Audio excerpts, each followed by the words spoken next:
Bismillahirrahmanirrahim. Assalamualaikum warahmatullahi wabarakatuh. Perkenalkan, nama saya Septi Puspita Sari Abbas. Saya mahasiswa manajemen pendidikan Universitas Negeri Gorontalo. Pada kesempatan kali ini, saya akan memaparkan sedikit materi tentang konsep ruang lingkup administrasi pembangunan, mata kuliah administrasi pembangunan. Baik, langsung saja. Pengertian administrasi pembangunan. Administrasi pembangunan adalah segala usaha yang dilakukan oleh suatu negara atau pemerintah dalam rangka untuk bertumbuh, berkembang, dan berubah ke arah suatu keadaan yang dianggap lebih baik dan kemajuan pada aspek-aspek kehidupan berbangsa. Administrasi pembangunan merupakan sarana instrumental untuk menetapkan, memanfaatkan, dan melaksanakan tujuan nasional dalam pembangunan negara. Konsep administrasi pembangunan muncul segera setelah Perang Dunia Kedua.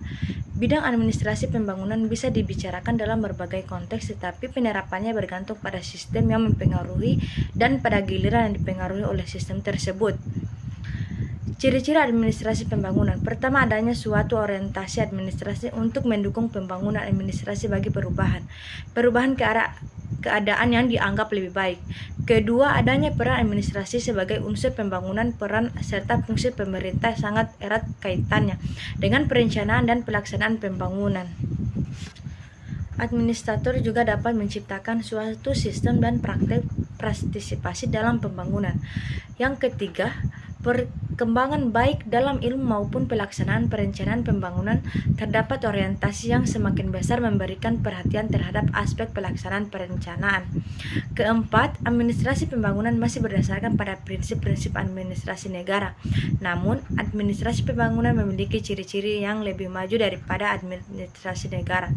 Sementara itu, menurut Siagian dalam Sasoko 2021, beberapa karakteristik atau ciri-ciri dari administrasi pembangunan adalah sebagai berikut. Yang pertama, lebih memberikan perhatian terhadap lingkungan masyarakat yang berbeda-beda, terutama lingkungan masyarakat di negara-negara yang baru berkembang. Dua, mempunyai peran aktif dan berkepentingan terhadap tujuan pembangunan, baik dalam perumusan kebijaksanaan maupun dalam pelaksanaan yang efektif. Ketiga, berorientasi pada usaha yang mendorong perubahan ke arah keadaan yang dianggap lebih baik untuk masyarakat pada masa depan atau berorientasi masa depan. Yang keempat, lebih berorientasi pada pelaksanaan tugas-tugas pembangunan dari pemerintah. Kelima, mengaitkan diri dengan substansi perumusan kebijaksanaan dan pelaksanaan tujuan-tujuan pembangunan di berbagai bidang, yaitu ekonomi, sosial, budaya, dan lain-lain.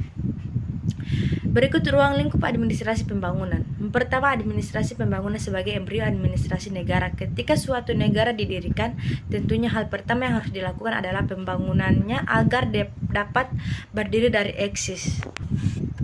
Oleh karena itu, administrasi pembangunan sering disebut sebagai embrio dari negara itu sendiri. Yang kedua, perkembangan administrasi negara ke arah administrasi pembangunan. Administrasi pembangunan menitipkan pada dua hal utama. Pertama, administrasi bagi negara-negara yang sedang berkembang atau yang sedang mengalami perubahan.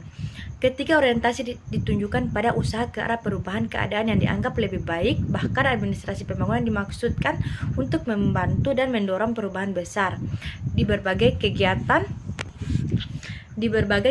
atau bidang kehidupan yang saling berkaitan dengan memberikan hasil akhir dalam proses pembangunan. Yang keempat, pendekatan administrasi pembangunan adalah perbaikan dan penyempurnaan administrasi dikaitkan dengan aspek perkembangan pada bidang lain seperti ekonomi, sosial, politik, dan lain-lain. Yang kelima, menyempurnakan administrasi dengan development administration. Yang keenam, penyempurnaan administrasi perencanaan dan pelaksanaan pembangunan.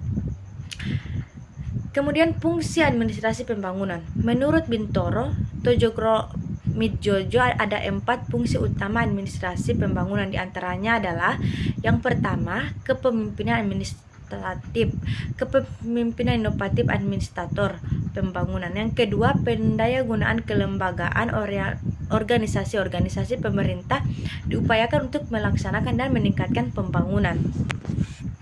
Yang ketiga, pendayagunaan kepegawaian, pengadaan, pembinaan, pendidikan, dan latihan. Yang keempat, pendayagunaan ketelaksanaan bila dihubungkan dengan organisasi maka disebut dengan masalah organisasi dan telaksana termasuk prosedur dan tata kerja. Sekian, hanya itu yang bisa saya sampaikan. Wabillahi taufiq wal hidayah. Wassalamualaikum warahmatullahi wabarakatuh.